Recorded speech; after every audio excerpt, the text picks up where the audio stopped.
Aisha bint Abi Bakr.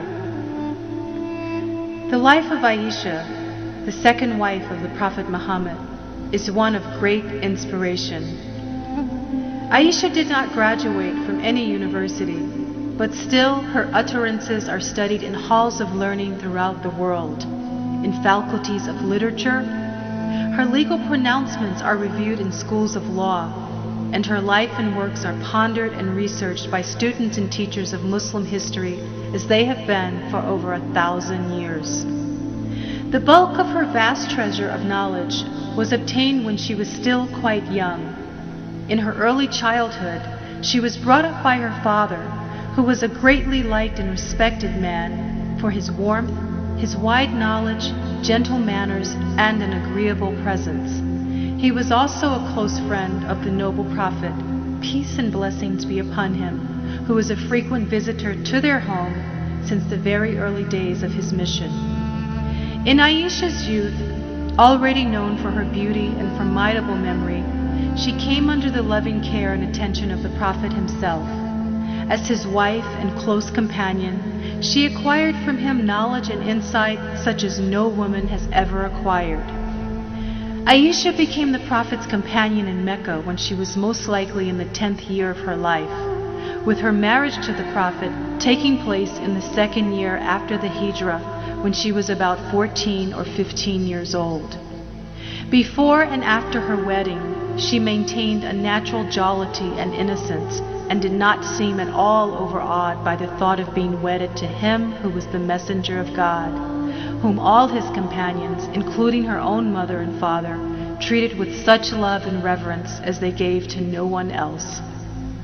Once, when the Muslims were favored with enormous riches, Aisha was given a gift of 100,000 dirhams. She was fasting when she received the money, and she distributed the entire amount to the poor and needy, even though at that moment she had no provisions in her house. Shortly afterwards, a maidservant said to her, "Could you buy meat for a dirham with which to break your fast?" "If I had remembered, I would have done so," she answered. The Prophet's affection for Aisha remained to the last. During his final illness, it was to Aisha's apartment that he went. For much of the time, he lay there on a couch with his head resting on her breast or on her lap. It was she who took a toothstick from her brother, chewed upon it to soften it, and gave it to the Prophet. Despite his weakness, he rubbed his teeth with it vigorously. Not long afterwards, he lost consciousness, and Aisha thought it was the onset of death. But after an hour, he opened his eyes again. It is Aisha who has preserved for us these dying moments of the most honored of God's creation, his beloved messenger. May he shower his choicest blessings on him always. When he opened his eyes again, Aisha remembered Iris having said to her, "No prophet is taken by death until he has been shown his place in paradise, and then offered the choice to live or die." "He will not choose us," Aisha said to herself. Then she heard him murmur, "With the supreme communion in paradise, with those upon whom God has showered his favor, the prophets, the martyrs, and the righteous." And again she heard him murmur, "O Lord, with the supreme communion." And these were the last words she heard him speak.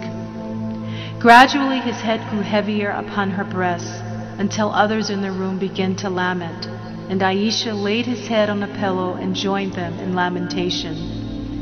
In the floor of Aisha's room near the couch where he was lying, a grave was dug in which was buried the seal of the prophets. Aisha lived on almost 50 years after the passing away of the Prophet. She had been his wife for a decade. Much of this time was spent in learning and acquiring the knowledge of the most important source of God's guidance, the Holy Quran.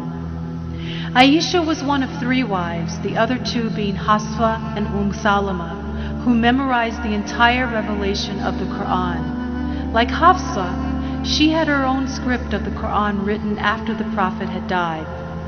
So far as the hadith or sayings of the Prophet is concerned, Aisha is one of 4 persons who transmitted more than 2,000 sayings of the Prophet Muhammad.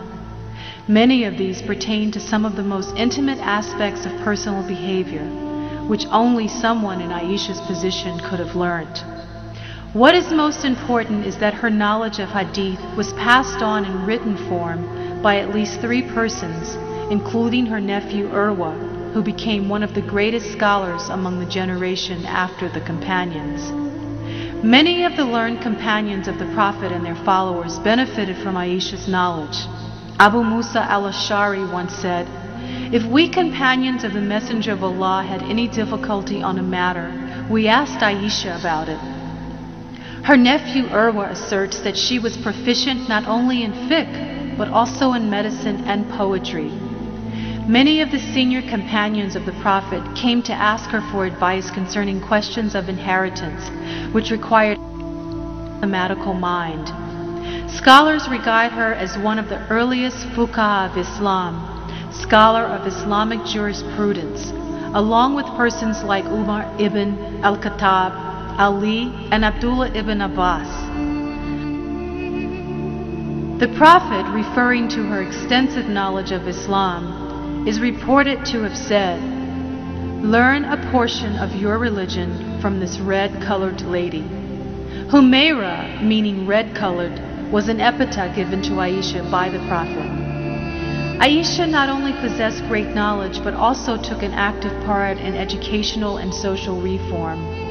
As a teacher, she had a clear and persuasive manner of speech, and her power of oratory has been described in superlative terms by Al-Anaf, who said, "I have heard the speeches of Abu Bakr, Umar, Uthman, and Ali, and the Khulafa up to this day, but I have not heard speech more persuasive and more beautiful from the mouth of any person than that from the mouth of Aisha."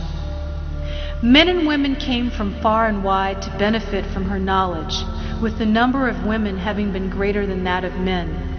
Besides answering inquiries, she took many boys and girls, some of them orphans, into her custody and educated them through her care and guidance.